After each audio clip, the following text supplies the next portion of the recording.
আজকে আমি কক মুরগি রান্না করেছি অন্যরকমভাবে। আসসালামু আলাইকুম, সবাই কেমন আছেন? আমি আজকে একটা কক মুরগির অর্ধেক মুরগি নিয়েছি। এখানে মুরগি একটা কড়াইতে আমি তেল দিয়ে দিয়েছি, পরিমাণ মতো তেল দিয়ে পেঁয়াজ কুচি দিয়ে দিয়েছি আধা কাপের মতো। এখানে সব ধরনের গরম মশলা দিয়ে তেজপাতা দিয়ে একটু ভেজে নিয়েছি। ভেজে আমি 2 চামচের মতো আদা রসুন বাটা দিয়ে দিলাম, দিয়ে একটু নেড়ে নিলাম। নেড়ে সব ধরনের ময় মশলা দিয়ে দেবো, স্বাদ মতো লবণ দিলাম আমি এখানে। তারপরে আমি হলুদের গুঁড়া দিলাম প্রায় 2 চামচের মতো, দিয়ে এখানে মরিচের গুঁড়া দিলাম প্রায় 2.5 চামচের মতো, দিয়ে এই জিরার গুঁড়া ধনিয়ার গুঁড়াও দিয়ে দিলাম এখানে।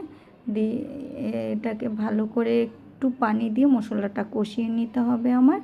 তো মশলাটা ভালো করে কষাতে হবে। কষানো হয়ে আসলে আমি মুরগিগুলো দিয়ে দেবো। এটা যেহেতু কক মুরগি খুবই শক্ত থাকে এটার মাংস, এটার মাংসটা সিদ্ধ হওয়ার জন্য ভালো করে কষাতে হবে। কষানোর মাধ্যমেই মাংসটাকে সিদ্ধ করতে হবে। তো এইখানে আমি মুরগিটা রান্না করব আজকে নারকেল দিয়ে আলু দিয়ে।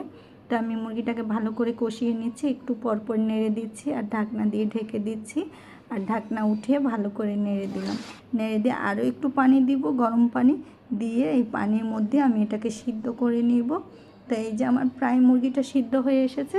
এখানে আমি কিছু আলু দিয়ে দিব, কিছু আলু কেটে রেখেছিলাম কিপ করে, সেই আলুগুলোও দিয়ে দিলাম। কাটা আলুগুলো দিয়ে একটু নেড়ে নিচ্ছি, নেড়ে একটু কষিয়ে নিব। কষানোর মাধ্যমে আলুগুলোও সিদ্ধ করে নিব। এই যে আমার নারকেল বাটা বেটে রেখেছিলাম নারকেল, তো নারকেল একটু দিয়ে দিলাম।